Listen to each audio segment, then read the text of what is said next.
Hi, I'm Ben Wojdyla, and today on Saturday Mechanic, I'm going to show you how to polish your headlights.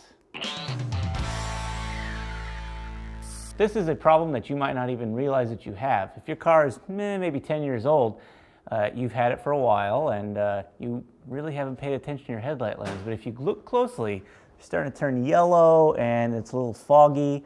That's cutting down on the amount of light that's coming out of your lens. What's going on is older cars like this, plastic is a little bit it's fading. It's the UV and the sun and the ozone and the road grime, all that stuff is sort of eating away on the surface of that lens.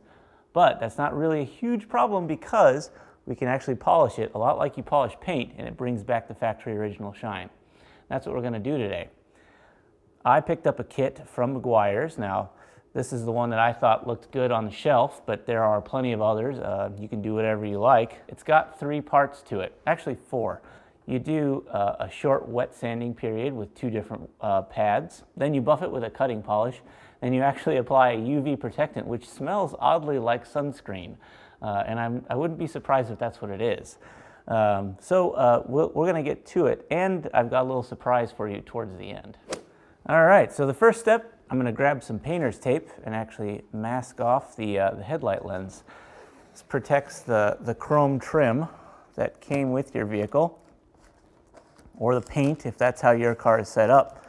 You don't want to scratch all this nice shiny stuff. If you are so inclined, you could take the whole headlight out of the car, but that is way more effort than I'm willing to put into this old truck. So I'm just going to mask it off, and really there's no reason why you wouldn't do this. It's a heck of a lot quicker than taking it out too. The reason this truck is so beaten up, this used to be my dad's truck on the family farm. It's got well over 200,000 miles on it, so she's gone through a lot, but it's reliable every day for me. All right, so with that taped off, first thing we're going to do is grab these sanding pads. Now this kit comes with a nice little hand palm sander and these Velcro pads. So you take the first grit, which is the most aggressive. It's called a 1000 grit. Now that's way higher than what you see with normal sandpaper, but still, for this application, that's pretty aggressive. What you're going to do, after you've washed this off, which I've already done, make sure that there's no bird poop or bugs on it. Dip this in the water, get it good and wet. It's got a sponge backer on it, so it retains the water pretty well. And now you just give it good, smooth, circular motions. What you're doing is sanding the top layer of funk off. You're cutting right through all the worn down, damaged plastic that's in this lens. And you can actually see it start to pop up. It turns a little white. That's the old plastic coming up. And make sure to cover the whole lens very nicely.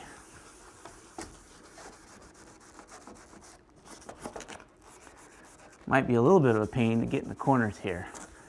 What you don't want to do is go straight across like this over and over and over again. You're going to end up with some scarring in there that'll be a little harder to bring out. So nice overlapping circular motion. And be sure to get the whole thing.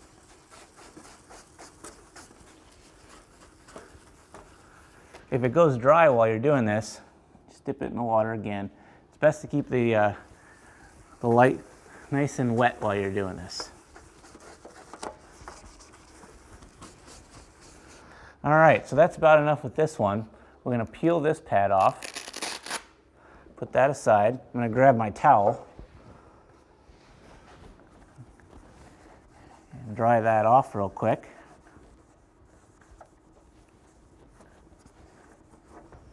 Doesn't have to be real thorough at this point. And we're going to grab the next pad.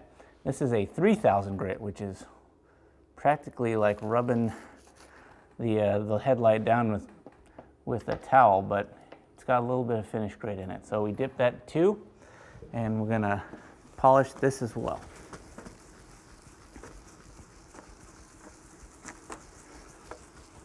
And really the reason that we're using two different sanding mediums is that what you're doing is you're cutting the nasty heavy-duty gross stuff off first, and then you're sort of smoothing it back to that factory smooth finish.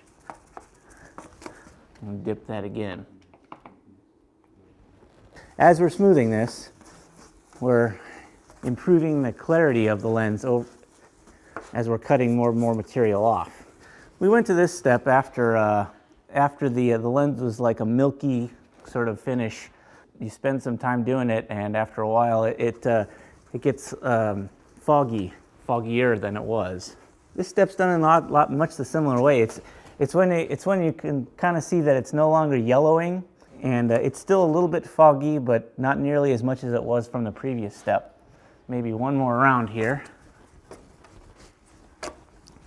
Clean it up just one last time. And I think we might be set here. All right, so again, we're gonna wipe the remnants off with a rag. I've got a nice dirty shop rag. You might want to get a cleaner one.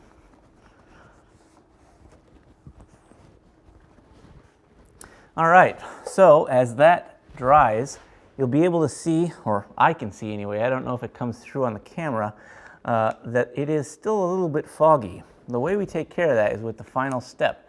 That's this buffing wheel. So you add this to your home drill, tighten it up, and put it on the high-speed setting. Now what we're going to do is add this cutting fluid. What this has got in it is basically very fine sandpaper in liquid form, to be a little coarse about it. Ha ha ha, bad pun. So you add about a nickel-sized portion, maybe a little bit more, to the pad, and press this onto the lens, give it a little bit of a rub, and then just start polishing.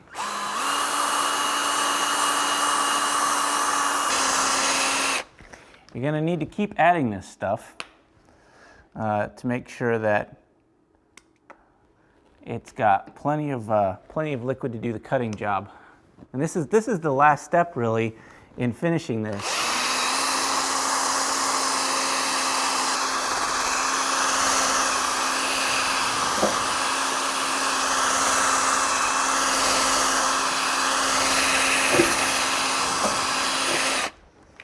All right, I think I'm done, at least with that part. So I've got this clean terry cloth towel here that I'm gonna use to wipe this down with. And already we can see how much clearer this is, or I can anyway.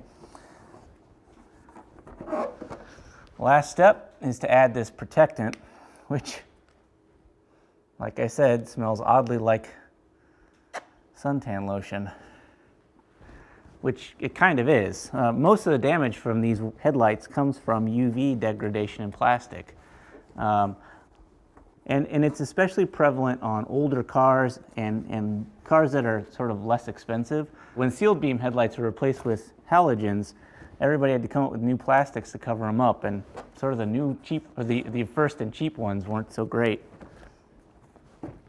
All right, that is a wrap. It's a nice, clean, clear headlight, but you don't have to spend that kind of money. This was about a $25 kit. Believe it or not, I went to my medicine cabinet and got my toothpaste, and I improvised a polishing pad. This is an old metal polishing pad that I've used up, and it's really not that great anymore. And I cut a piece of cloth from one of my rags, and if you lay it on top and bind it with a piece of wire or a string or a zip tie, you've got an improvised polishing pad system that'll get you about 75% of the way there. This stuff, believe it or not, has very similar cutting properties to what's in this polishing solution. So I actually did this on my other headlight, and we're going to show you how that looks. So as you can see on the driver's side headlight, I divided it in 3 work areas. There's the right side, left side, and middle. The middle is untouched. That was exactly what this headlight looked like before I started on it. It's kind of yellowy and foggy. It's gross. You can't see through it, and it definitely needed a fix. On the right side of that headlight, I used this same kit, this same polishing and protectant kit. On the left side, I used the improvised system, toothpaste and the improvised polishing ball. There was no wet sanding, none of that stuff. I just hit it with toothpaste, which is kind of silly, but it gave me about 75% of the results. Now, it's not perfect. I will be the first to admit that, but for the cost of a morning's toothbrush, it's not that bad. If you've got any questions about this fix or any others, be sure to send me an email or leave it in comments and I'll try to answer your question.